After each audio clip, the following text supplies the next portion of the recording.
Muy buenos días a todos, bienvenidos a este nuevo vídeo del canal. Mi nombre es Héctor Muedano y como siempre un placer estar con vosotros. Arrancamos un nuevo vídeo dentro del módulo de Financial Reporting Analysis. Recordad, ya llevamos unos cuantos materiales, unos cuantos vídeos subidos hablando de las mecánicas, de los estándares, un poco de todos esos conceptos que hay dentro de los estados financieros y concretamente nos encontramos aprendiendo y estudiando todo lo referente al balance de situación. Recordemos también que le hemos invertido el orden, que todo lo que es la cuenta de pérdidas y ganancias lo vamos a dejar para los siguientes vídeos. De hecho, creo que este es el último sobre balance y en el siguiente pues nos metemos ya de lleno.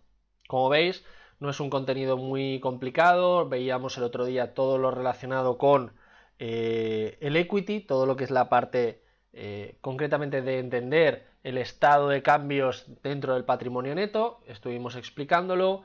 Y bueno, pues en el día de hoy, otro concepto que va muy relacionado es el de entender los ratios, ¿no? A la hora de estudiar un balance, pues obviamente yo lo que necesito es tener datos comparables, lo que necesito es tener información que yo pueda extraer, ¿no? ¿Y qué es lo que ocurre muchas veces? Pues que yo puedo encontrarme con un determinado balance, con unos datos concretos, pero que, bueno, al final esos datos son absolutos y quizá a lo mejor, pues en un caso estamos hablando de 200 millones de euros de activos y en el otro 150 millones de euros de activos. Pero claro, quizá la composición que existe estructuralmente o quizá la relación entre equity y pasivos que tiene la segunda empresa es mejor que la primera. Por lo tanto, necesitamos unos criterios, necesitamos unas relaciones, que es lo que se conoce como ratios. Los ratios vienen a ser principalmente una relación, una división entre un numerador y un denominador, y que se utiliza principalmente para entender cuál es la salud desde el punto de vista de liquidez y cuál es la salud desde el punto de vista de solvencia. Recordemos que cuando nos referimos a liquidez estamos hablando de las obligaciones a corto plazo, es decir, aquellas que se encuentran dentro de un año o dentro del periodo de un año o de un ciclo operativo. Concretamente hablamos de que los ratios de liquidez hacen relación con las obligaciones y no pues con los recursos que tiene, porque principalmente en el denominador siempre vamos a tener algún tipo de pasivo. Es decir, siempre vamos a comparar el total de nuestros recursos frente a los pasivos, es decir, frente a la necesidad que tenemos de pagar nuestras obligaciones. Estos tres ratios que veis aquí, todo lo que es el ratio corriente, por decirlo de alguna manera, el quick ratio y el ratio de caja, son muy similares. Si os fijáis, en el denominador siempre nos encontramos con los pasivos corrientes, es decir, ya sabemos que la parte del denominador siempre voy a encontrar pasivo corriente. Por lo tanto, ya tengo mucho ganado, porque a la hora de calcularlo ya tengo el denominador, ya tengo el 50% de lo que es la relación hecha. ¿Y qué es lo que ocurre? Que desde el ratio corriente hasta el cash ratio, si os fijáis, hay una relación en cuanto a qué, en cuanto a liquidez. El concepto de cash ratio nos está hablando de los activos más líquidos que nos podemos encontrar dentro de un balance. No obstante, el current ratio, pese a estar hablando de activos corrientes, acordaros que puede haber algunos que estén muy a la par con lo que sería un periodo de un año, como podría ser un bono, como podría ser, pues no sé, algún tipo de crédito, no sé, lo hemos estado viendo.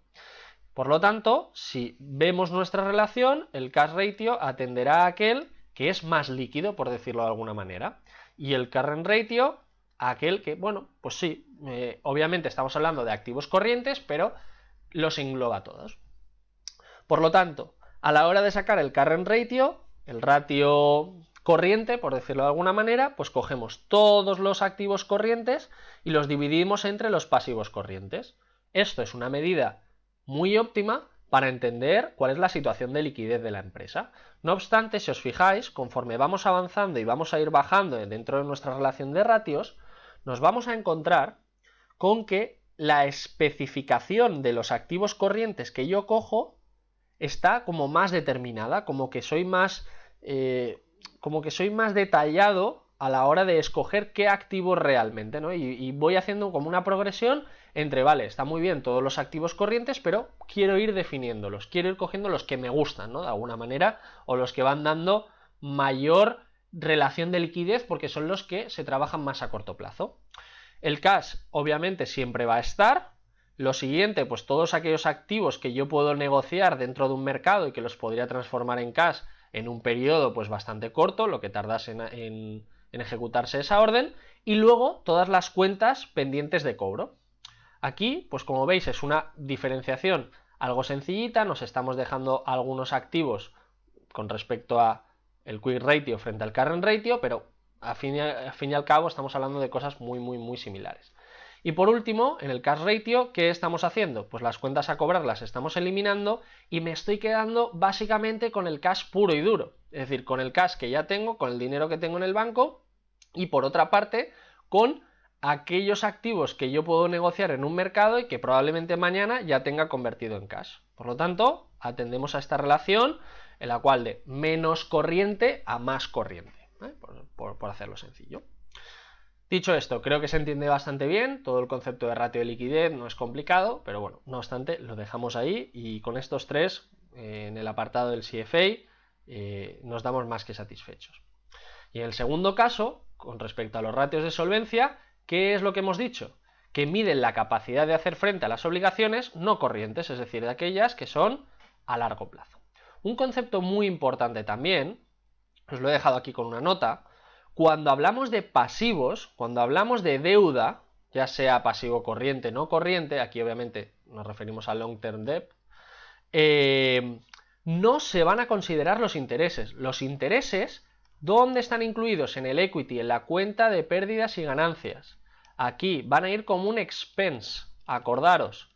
Por lo tanto, si estoy hablando de liability, de pasivo, no tengo en cuenta los intereses. Y aquí lo mismo. Tenemos una relación de ratios que lo que nos plantean son distintas formas de medir la solvencia que puede tener una empresa. Aquí, pues este creo que es muy sencillo, ¿no? El long term debt to equity, pues aquí te lo está diciendo, es la deuda a largo plazo frente al total del equity o del patrimonio neto. ¿Para qué sirve esto? Pues para conocer la relación o para saber si estoy tirando más de capital propio o si estoy tirando más de deuda externa. ¿Aquí qué será importante? Pues por un lado, medir cuánto me puede costar la financiación externa, por ejemplo, de un banco, y cuánto me puede costar la financiación interna dentro del equity. Si esto es 5% y esto es 3%, pues lo que voy a intentar buscar es que un ratio que esté más ponderado hacia dónde, hacia la derecha, hacia ese equity, porque me está saliendo más barato, si no, no estoy haciendo una buena asignación de recursos. Con respecto a la deuda total to equity, pues muy sencillo, en vez de solo coger todo lo que es la deuda a largo plazo, pues estamos cogiendo tanto corto plazo como largo plazo. Este también podría ser entendido de alguna manera como un mix entre un ratio de solvencia y de liquidez. En tercer lugar tenemos el debt ratio, pues el total de la deuda, fijaros, es exactamente igual el total de la deuda, pero en vez de dividirlo entre el equity y poder saber si me estoy financiando internamente o externamente, lo comparo con ¿qué? Con el total de mis activos, es decir, el total de mis pasivos frente al total de mis activos. Es un concepto similar al del working capital, ¿verdad? Pero la diferencia es que en vez de restar, estamos dividiendo. Y en vez de coger solo los activos y pasivos corrientes, estamos cogiendo todos los totales. A mí este es un ratio que me gusta mucho porque nos da la relación de con los recursos que tengo si estoy muy apalancado, que es un poco la relación que vamos a ver ahora luego. Es decir, estos dos van de la mano, el del financial leverage y el ratio de deuda. ¿Por qué? Porque aquí estamos cogiendo el total de los activos frente a todo el equity. Aquí me va a dar una relación, de nuevo, de si estoy haciendo uso de financiación externa o de financiación interna. Recordad, activos son iguales a pasivos más patrimonio neto o equity, como queráis. Por lo tanto, en el debt ratio, si estoy cogiendo mis liabilities partido mis assets, lo que estoy conociendo es qué porcentaje de todos mis activos está cubierto con deuda. Y si además tengo unos ratios de liquidez que no están muy allá, pues probablemente tendré problemas a la hora de gestionar esta empresa. Y lo mismo ocurre con el financial leverage, es decir, ¿cuánto de apalancado estoy? ¿Cuánto de exceso de activos frente a mi patrimonio neto tengo? A lo mejor puede que tenga un apalancamiento enorme, pero simplemente por lo que hemos dicho, de que la financiación interna a través de pasivos frente al de patrimonio neto, al del equity, a lo mejor es al revés, a lo mejor esta me está costando un 3% y esta un 10%. Por lo tanto, quizá el apalancamiento financiero en este segundo caso no sea tan malo y esté haciendo una asignación correcta de recursos, ¿vale? Bien, dicho esto, lo voy a dejar aquí. Quedaros con estas dos relaciones, tanto de los ratios de liquidez como de los ratios de solvencia. Como habéis visto, no son complicados. Tened en cuenta que hay que estudiarlos desde una perspectiva en la que cojamos todos a la vez. No vale un ratio y ya está, sino que si hacemos un análisis, pues tenemos que quedarnos un poco con la relación de unos 5 o 6, más o menos, os recomendaría. Y bueno, pues dicho esto, espero que os haya gustado el vídeo.